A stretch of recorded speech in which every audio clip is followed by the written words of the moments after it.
ऐ लोगों, पवित्र ईसा मसीह ने एक इतना उत्तम शिक्षा बतला गए हैं मनुष्य जाति को के भलाई के लिए कि अगर मनुष्य जाति उस विषय को समझ ले तो कभी संकटों में न पड़े। कि जो जो ईसाई धर्म ग्रंथ पवित्र बाइबल में उपस्थित है कि जिस राज्य में फूट पड़ जाए वो उजड़ जाता है और जिस नगर या घर में फूट पड़ जाए वो टिक नहीं सकता।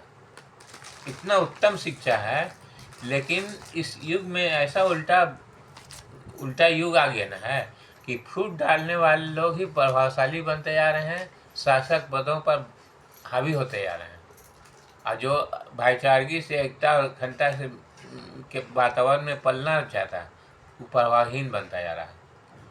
तो जब तक इस विषय को लोग समझेंगे नहीं तो सुधरेंगे कैसे। इसी विषय पर हमारे भारत में एक कहावत है कि विनाश काले विपरीत बुद्धि। जब मनुष्य का विनाश आना होता है तो मनुष्य जाति का बुद्धि जो है विपरीत दिशा में भटकने लगता है और यही उसके विनाश का कारण बन जाता है। तो आखिर मनुष्य का बुद्धि भटकता का है इसलिए कि हर एक व्यक्ति जो अधिकतर व्यक्ति जो है एक दूसरे से इतना किसी विषय पर नफरत करने लगता है, किसी अपने परिवार में हो या अपने समाज में हो या अपने देश में हो।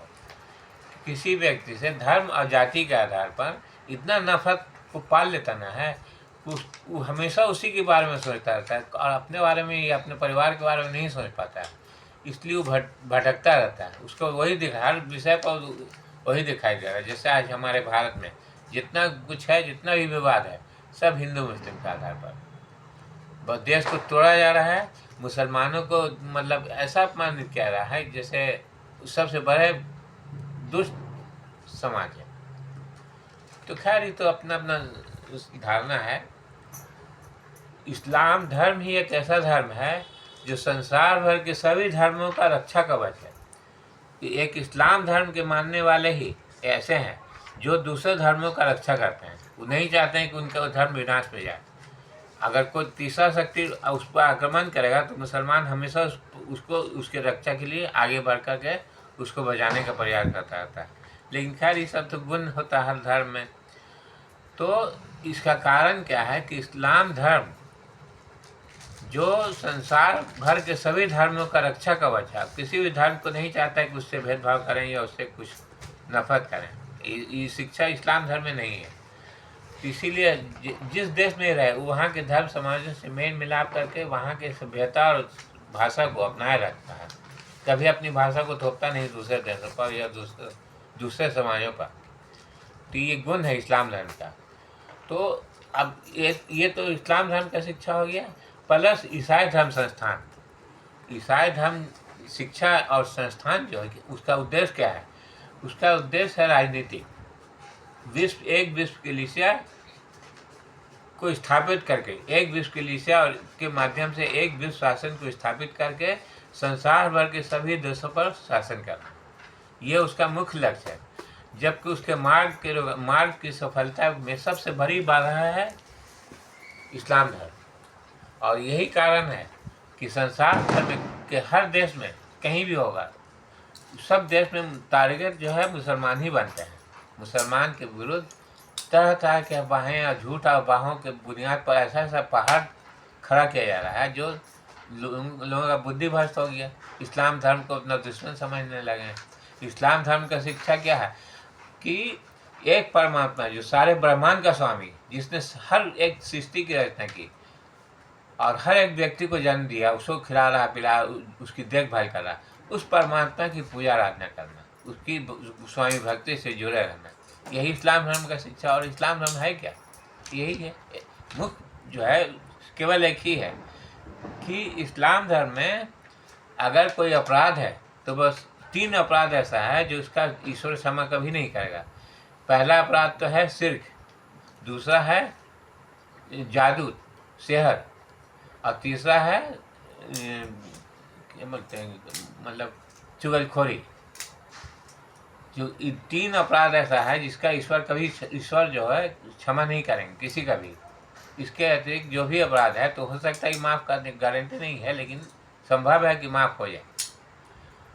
ये तो इस्लाम धर्म का बुनियादी शिक्षा है, जिसको लोगों ने अफवाह, झूठ अफवाहों के बल पर इतना पहाड़ बना दिया है कि आज मनुष्य गाजर मूली की तरह मारे काटे जा रहे हैं। और भी विज्ञान के दर पर, मतलब बुज़दिल और डरपोक लोगों ने एक ऐसा वातावरण खड़ा कर दिया है जो टेक्निकल के बल पर, जितना भी हथियार जो बना हुआ, अभी जितना भी हथियार है सब टेक्निकल पर, बैठे तो बटन दबा पूरा शहर ख़त्म। ये क्या साला बुज़दिल बुज़दिल के पास, देखिए बुज़दिल चाहे जितना भी बलवान बन जाए लेकिन कभी हिम्मत वाला नहीं हो सकता है। हथियार रहेगा लेकिन डर के छोड़ देगा। तो यही मतलब कि टेक्नोलॉजी के बल पर युद्ध को जीतना चाह रहा है। तो ये कारण हो गया। इसको हम विस्तार से कभी बताएंगे बाद में। तो ईसाई धर्म संस्थान जो है उसका उद्देश्य, लक्ष्य और मिशन क्या है, क्या मिशन चाह रहा है। मिशन जो होता है एक प्रोग्राम होता है किसी भी संस्था का या संगठन का या किसी भी देश का। मिशन जो होता है योजना होता है कि हमको यह काम करना है। तो ईसाई मिशनरी धर्म संस्थान जो है रोमन कैथोलिक चर्च के नन और पादरी किस योजना पर काम कर रहे हैं, एक विश्व कलीसिया और एक विश्व शासन को स्थापित करने के, जो संसार भर के सभी देशों में घुस करके सम्मिलित होकर के वहाँ के भाषा और सभ्यता को बदल रहे हैं। अंग्रेजी भाषा ईसाई धर्म के माध्यम से उस देश पर शासन स्थापित करना चाह रहे हैं और लोग उसकी बहकावे में आकर के उसी को अपना रहे हैं। शिक्षा और रोजगार प्राप्ति का मुख्य माध्यम आज संसार भर के सभी देशों में अंग्रेजी और ईसाईवाद बन गया, जबकि राजभाषा का महत्व कुछ भी नहीं किसी भी देश में। जो लोग जागरूक हैं वो लोग उनके देश में होगा, लेकिन हमको नहीं लगता कहीं है ऐसा। तो राजभाषा जो है देश को एकता और अखंडता के सूत्र में पिरोए रखने का एक ऐसा धागा है जिसके माध्यम से ही हर सभी देश अपने नागरिकों को एकता और अखंडता के माले में पिरोए रख सकता है। और जब हम भाषा ही मेरा खत्म हो जाएगा तो हम क्या करेंगे। इसी तरह से इस पोप का ईसाई धर्म संस्थान रोमन कैथोलिक चर्च का एक शाखा है यहाँ नागपुर, महाराष्ट्र के नागपुर में, जहाँ आरएसएस है। उसी राज्य में एक ईसाई धर्म संस्थान का एक धर्म कलीसिया है जिसके बिशप जो है, क्या नाम है, कौन, डी डिसोजा। उन्होंने अपने जीवन के काल में मतलब 25 साल का जुबली रिपोर्ट जारी किया था 1966 से लेकर के 1989 तक। तो वो तो था ईसाई धर्म संस्थान के लिए, लेकिन हमको किसी तरह से मिल गया। हमको जब मिला तो हम भाई चौंक पाए कि ऐसा कैसे हो सकता है। खैर, लेकिन देश उस रिपोर्ट को हमने एक आर्टिकल लिख करके राष्ट्रपति, प्रधानमंत्री, बिहार के मुख्यमंत्री, विपक्ष की नेता राबड़ी देवी सबके पास भेज चुके हैं। किशोर कुमार, धार्मिक न्यास बोर्ड और डीएम, एसपी और सुल्तानगंज थाना तक अपनी बातों को पहुंचा चुके हैं इसमें स्पीड पोस्ट की तरह। लेकिन ये तो था 1914 से लेकर के 1909 से लेकर के 1914 तक, नहीं 2009 से लेकर के 2014 तक हमने इस पोस्ट को भेजा है। और भी बहुत सी जगह पर भेजा था, बहुत से अखबार में भेजा है, लेकिन किसी ने कोई इस पर संज्ञान नहीं लिया। लेकिन ये विषय ऐसा है कि जिससे देश को जगाना बहुत ही जरूरी है। अगर देश नहीं जागा, सब हिंदू मुस्लिम बटे रहें, तब फिर देश में अपने अधिकारों को खो करके गुलामी के कठिनाई में घिरने से बच नहीं सकता। इसलिए जो जुबली रिपोर्ट हम जो है अपने इस पर सोशल मीडिया पर भेज रहे हैं, इसको आप लोग पढ़िए, समझिए कि 25 सालों में क्या जुबली रिपोर्ट, अपने जुबली शासन काल में उस संस्था ने कैसा कैसा योजना चलाया, कितनी संस्थाओं को जन्म दिया। उसके अलावा ईसाइयों को गैर ईसाइयों से मेल मिलाप करने का कितना उत्तम माध्यम बना रखा है। उसके अलावा अपने 4 युवकों को विभिन्न धर्म संस्थाओं में सम्मिलित कर चुके हैं और 5 महिलाओं को विभिन्न धर्म बहन संस्थाओं में सम्मिलित करने का उद्देश्य क्या है कारण।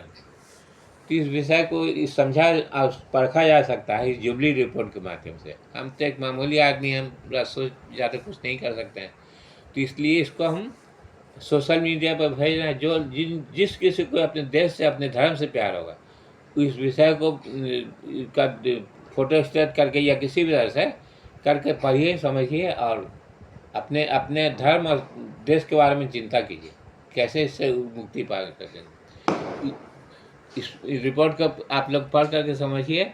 उसके अलावा भारत में ये भारत की जो सिक्का है 1, 2 और 10 रुपये का, इसको मनमोहन सिंह के समय में, जब मनमोहन सिंह प्रधानमंत्री थे, उनके शासनकाल में 1 रुपया और 2 रुपये का सिक्का जारी किया गया जो ईसाई धर्म का क्रूस का मोनोग्राम था उसका। और मोदी सरकार के शासनकाल में जब लॉकडाउन ये हुआ था, क्या नाम है, नोटबंदी, तो उसके बाद से जब नोटबंदी में हम लोग पैसा लाने के लिए गए बैंक से खुदरा कराने के लिए 4000 रुपया मिल रहा था, तो उसमें 1000 रुपये का सिक्का मिला जिसमें 10 रुपये का सिक्का था और 10 सभी सिक्कों पर वही मोनोग्राम था, क्रूस वाला, ईसाई धर्म संस्थान का मेन मुख्य चिन्ह। ये उस समय से लागू हुआ है, जारी हो चुका।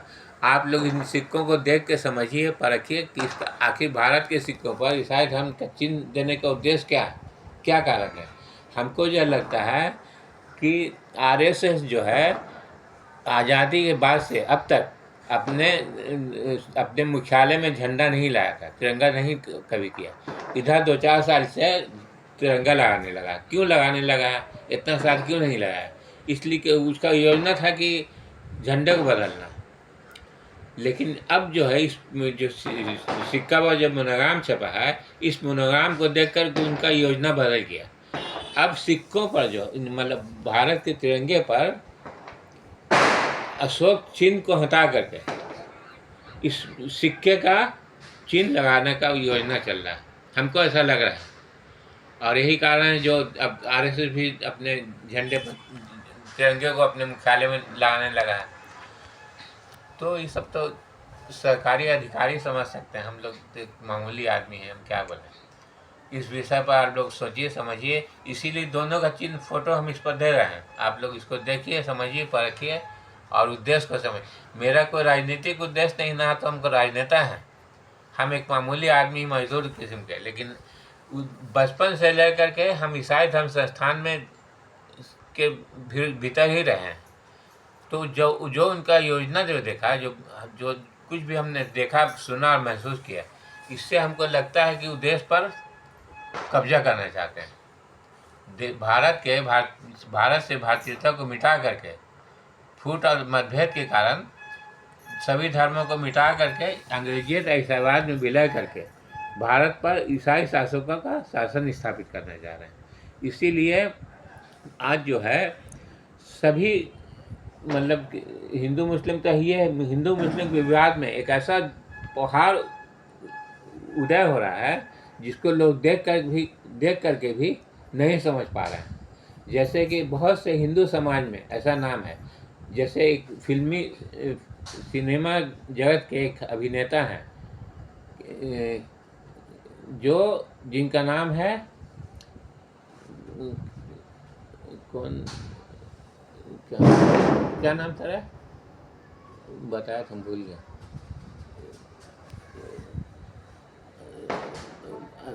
कौन वारसी है, वारसी है, खैर वारसी नाम के कुछ अभिनेता हैं जो, तो उनका नाम है वारसी करके हम अभी बताएंगे। उसके बाद उनका दूसरा उपनाम है कौन, उनका दूसरा नाम है दिमाग से उतर गया साला, क्या नाम दूसरा। उसके अलावा ये भी बताएंगे हम आपको। और उसके अलावा जो है एक नाम है अनिल मसीह, जो पंजाब के वोटर लिस्ट को में धांधली किया था, अनिल मसीह। और एक है मोनू, क्या नाम है इसका, लॉरेंस लॉरेंस वैष्णवी। तो ये जो नाम है, ये क्या हिंदुओं का नाम है? ये हिंदू के नाम में छिपे हुए ईसाई लोग हैं। इसलिए आप लोग इसका पहचान कीजिए, जो समझिए। अरशद वारसी का दूसरा नाम है, अरशद वारसी का दूसरा नाम है कौन? पांडे, माइकल मिश्रा। अरशद वारसी का दूसरा नाम है माइकल मिश्रा। और देवेंद्र फडणवीस महाराष्ट्र के मुख्यमंत्री हैं। उसके अलावा तो अनिल मसीह को आप लोग जान रहे हैं, अनिल मसीह। फिर एक तो और अभी जो क्रिमिनल बहुत उसका नाम हो रहा है, जो अभी जेल में बंद है, तो लॉरेंस वैष्णवी। ये सब जो नाम है, आखिर हिंदू धर्म समाज, सनातन धर्म समाज के भीतर में ईसाई नाम के लोग क्यों और कैसे बढ़ते और फैलते जा रहे हैं और बड़े बड़े पद पर हावी होते जा रहे हैं। तो इस विषय पर आप लोग सोचिए, समझिए, और देश को संभालना तो संभालिए, ना तो देश तो चला जा रहा है अपने अधिकार और नियंत्रण से बेदखल होते हैं हम लोग। तुम एक नागरिक होने के नाते में जो जिम्मा है वो हम कर रहे हैं। अब आप लोग की जिम्मेवारी जो सोचिए, समझिए। आरएसएस को हम ईसाई धर्म संस्थान का बदला हुआ रूप समझते हैं। ईसाई धर्म संस्थान का बदला हुआ रूप आरएसएस है, और उसी का ये हिंदुत्व विचारधारा, उसी का एक माध्यम, मतलब मुखौटा है। ईसाईवाद के मुखौटा लगा हुआ है हिंदुत्व विचारधारा का, जिससे लोग धोखे में बने हुए हैं और उनके फूट के माध्यम पर चल रहे, उनके ही द्वारा फूट फैलाया जा रहा है। जितना भी भारत में है सब हिंदुत्व विचारधारा और आरएसएस, लेकिन इसके मुख्य है वही ईसाई धर्म संस्थान, जो विभिन्न धर्म संस्थानों में सम्मिलित होकर के सभी दूसरे समाजों पर प्रभावशाली बन चुके हैं और उसको भटकाव की दिशा में मोड़ करके ले आ रहे हैं। ठीक है, मेरा नाम मोहम्मद अब्दुल रहमान है। फिर कभी, नमस्कार।